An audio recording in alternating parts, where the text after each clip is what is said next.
Hi friends, అందరూ ఎలా ఉన్నారు? నేనైతే చాలా బాగున్నాను. మీరందరూ కూడా బాగుండాలని మనస్ఫూర్తిగా కోరుకుంటున్నాను. ఈరోజు వీడియో వచ్చేసి నేనైతే నైట్ డిన్నర్ అయితే ప్రిపేర్ చేస్తున్నాను. ఏం కర్రీ చేస్తున్నాను ఏంటని చెప్పేసి ఫుల్ ప్రాసెస్ అయితే చూపిస్తాను. నేనైతే కర్రీ వచ్చేసి ఎండి చేపలు కోడిగుడ్లు వండుతున్నాను.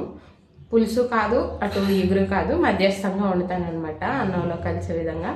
చాలా అంటే చాలా బాగుంటుంది. మీరు కూడా కంపల్సరీ ట్రై చేయండి. కోడిగుడ్లతో రొయ్యలు అవి ట్రై చేసి ఉంటారు, కానీ నాకు తెలిసినంత వరకు ఎండు చేపలు అయితే చాలా తక్కువ మంది ట్రై చేస్తారు. అందుకని నేనైతే మీకు ఈరోజు చేసి చూపిస్తాను. చాలా అంటే చాలా బాగుంటుంది కర్రీ. కంపల్సరీ చూడండి, వీడియో స్కిప్ చేయకుండా చూడండి. నా వీడియో కనుక నచ్చితే లైక్ చేయండి, సబ్స్క్రైబ్ చేసుకోండి. ఇక్కడ ముందుగా అయితే నేను గిన్నెలో బియ్యం పోసుకుంటున్నానండి. ఈవినింగ్ వండుకోవడం కోసం అని చెప్పేసి రైస్ ఒక గ్లాసు బియ్యం అయితే తీసుకుంటున్నాను. నేను లాస్ట్ టైము బియ్యం ఎలా స్టోర్ చేసుకోవాలి ఏంటని చెప్తానన్నాను కదా, అయితే నేను వీడియో చూపించాను కానీ ఏం చేశాను ఏంటని అయితే నేను వాయిస్ అయితే చెప్పలేదు. అందుకని ఈ వీడియోలో చెప్తాను, వినండి. బియ్యము మన ఇంట్లో ఉండే బ్యాటరీస్ ఉంటాయి కదా, రిమోట్లో వేసుకునే బ్యాటరీలు ఉంటాయి కదా, అవి తీసుకొని వేయాలన్నమాట బియ్యంలో. పాతవైనా సరే కొత్తవైనా సరే వేసుకుంటే మనకి అస్సలు బియ్యం పురుగు అనేది పట్టదండి. ఒక ఆల్రెడీ పట్టి ఉన్నా కానీ పురుగులు పోతాయి అన్నమాట ఆ బ్యాటరీలు వేసుకుంటే. చాలా అంటే చాలా సింపుల్ రెమెడీ అండి. ఏం లేదు, మీరు బియ్యం పోసుకునేటప్పుడే లాస్ట్లో ఒకటి, మధ్యలో ఒకటి, పైన ఒకటి వేసుకుంటే సరిపోతుంది. అసలుకి ఇంకా ఏమీ యూజ్ చేయాల్సిన అవసరం ఉండదు, అది ఒక్కటి వేసుకుంటే సరిపోతుంది. అయితే నేను ముందే చెప్పాను కదా, నేనైతే కోడిగుడ్డు అండ్ ఎండు చేపల పులుసు అయితే చేస్తున్నాను. చాలా అంటే చాలా బాగుంటుంది. ఎండు చేపలు అయితే నేను ముందుగానే హాఫ్ అన్ అవర్ ముందే నేను వేడి నీళ్ళల్లో నానబెట్టుకున్నాను. అస్సలకి చేత్తో ఇలా అంటే చాలు పైన ఉన్నంత లేయర్ మొత్తం పోతుంది, వైట్ లేయర్ అంతా పోయి చాలా అంటే చాలా నీట్గా వచ్చిందనమాట ఫిష్ అయితే. మీరు ఎప్పుడైనా ఫిష్ని కడుక్కోవాలనుకుంటే ఇలాగే హాట్ వాటర్ వేసి కడుక్కోండి. చూసారు కదా, మురికంతా పోయింది. ఇక శుభ్రంగా వాష్ చేసేసుకొని పక్కనైతే పెట్టుకున్నాను. కోడిగుడ్లు కూడా ముందే బాయిల్ చేసేసుకున్నాను. అవి కూడా ఈ చేపలు కడగటం అయిపోయిన తర్వాత కోడిగుడ్లు కూడా తోలు తీసేసి పక్కన పెట్టేసుకున్నాను. ఇక 1 బై 1 కూరగాయలు ఇవన్నీ అయితే కట్ చేసుకుంటున్నాను. నేను ముందే కట్ చేసి పెట్టుకుంటాను, కూరకి వండుకునే ముందే అన్ని కూరగాయలు అయితే కట్ చేసి పెట్టుకుంటాను. అంటే కొంతమంది వండేటప్పుడే వేసేస్తారు కదా కట్ చేసుకొని, నేను అలా కాకుండా ముందే కానీ కట్ చేసేసుకొని అన్నీ ముందుగానే కూరకి సిద్ధం చేసుకుంటానండి, పక్కన పెట్టుకుంటాను. ఎందుకంటే మళ్ళీ వండేటప్పుడు హడావిడి లేకుండా ఉంటుంది. వండేటప్పుడు హడావిడి లేకుండా చాలా ఈజీగా అయిపోయినట్టు ఉంటుంది అనమాట. చిటికలో అయిపోయినట్టు అనిపిస్తుంది అనమాట కర్రీ. అస్సలు శ్రమ లేకుండా అయిపోతుంది. అందుకని ముందుగానే కూరగాయలు ప్రతి ఒక్కటి కట్ చేసేసి పక్కన పెట్టేసుకుంటాను. అలాగే చేతి పక్కనే ఉప్పు కారాలు కూడా పెట్టేసుకుంటాను. అలాగే త్వరగా అయిపోతుంది అని చెప్పేసి ఎటు వెళ్ళకుండా అయిపోతుంది అనమాట. అలాగే ఈ వంట చేసుకునేటప్పుడు ఏమన్నా చిన్న చిన్న పనులు ఉంటే అవి కూడా చేసేసుకుంటూ ఉంటాను అనమాట నేను. అలా పని చాలా ఈజీగా అయిపోతుంది అనిపిస్తుంది. టమాటాలు అయితే చాలా ఫ్రెష్గా ఉన్నాయండి, వాటికి బొడ్లు కూడా తీయలేదన్నమాట, అంత బాగున్నాయి టమాటాలు అయితే. ఇప్పుడు పురుగులు వస్తున్నాయి అంటున్నారు కదా, అలా కూడా లేవన్నమాట, చాలా క్లీన్గా ఉన్నాయి. అసలు చాలా తొందరగా మగ్గిపోతున్నాయి తెలుసా కూరలో.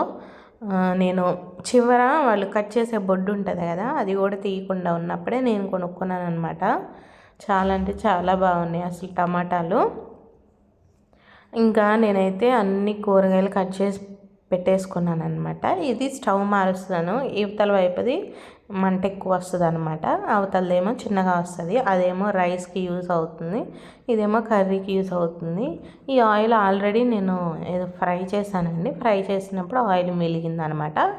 ఆయిల్ పోసుకున్నాను. ఇక తర్వాత ఇంకెంత పడుతుందో అంత తీసి డబ్బాలోది పోసుకున్నాను. కొంచెం నేను కర్రీలోకి ఆయిల్ ఎక్కువ వేసుకుంటాను, నాన్ వెజ్ అనుకుంటే. అలా నాన్ వెజ్లోకి ఆయిల్ ఎక్కువ వేసుకుంటే టేస్ట్ బాగుంటుంది అని నా ఫీలింగ్. నేను వేసుకోమని చెప్పట్లేదు, అలా వేసుకుంటే బాగుంటుందని నా ఫీలింగ్ అనమాట.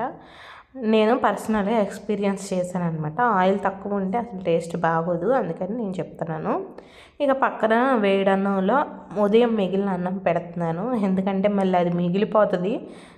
చలికాలం కదా, తినరనమాట ఉదయం మిగిలినవి. అందుకని నేను వేడన్నంలో పెట్టేసేసి అది కూడా రెండు మిక్సింగ్ చేసేస్తాను. అప్పుడైతేనే ఇంట్లో ఉదయం మిగిలిన అన్నం కూడా సేల్ అవుతుంది.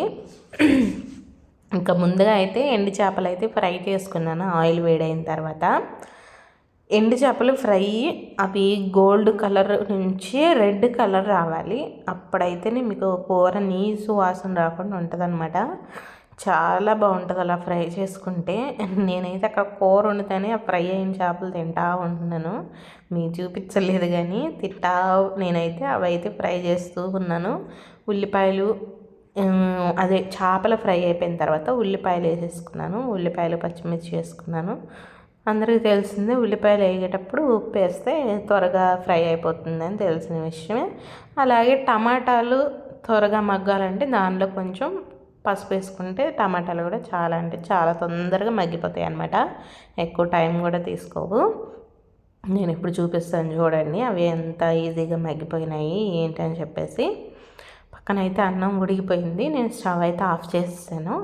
చూసారుగా టమాటా అయితే ఎంత మెత్తగా గుజ్జు గుజ్జు అయిపోయింది. అసలు గంటి పెట్టే ఉపయోగం కూడా లేకుండా గుజ్జు గుజ్జు అయిపోయింది. ఇక అంతా ఒకసారి కలుపుకున్న తర్వాత కారం వేసుకున్నాను. నా టేస్ట్కి కారం వేసుకున్నాను. అయితే ఇక్కడ ఏంటంటే మనం ఉల్లిపాయలు ఎక్కువగా ఫ్రై అవ్వకూడదు. ఇలాంటి గుజ్జు కూరలకు కానీ కొంచెం పులుసు పెట్టుకుంటాం కదా అలాంటి కూరలకి ఎక్కువ ఫ్రై అయితే అది టేస్ట్ అనిపించదు కర్రీ. జస్ట్ మగ్గితే చాలు. ఫ్రై అవ్వటం అంటే ఎక్కువగా బ్రౌన్ కలర్ వచ్చేయటం. అయితే మగ్గటం అంటే కొంచెం గోల్డ్ కలర్ రావడం అనమాట. ఉల్లిపాయ సాఫ్ట్ అయ్యి గోల్డ్ కలర్ వస్తుంది. ఆ కంటెస్టెన్సీలోనే ఉల్లిపాయ ఫ్రై చేసుకోవాలి ఇలా గుజ్జు కూరలు పులుసు కూరలకి. అప్పుడైతే ఉల్లిపాయ మీకు పంట కింద పడినప్పుడు టేస్ట్ బాగుంటుంది అసలు. ఆ ఉల్లిపాయకి కూడా మనం వేసుకునే గుజ్జు అదంతా పట్టి బాగుంటుంది అనమాట.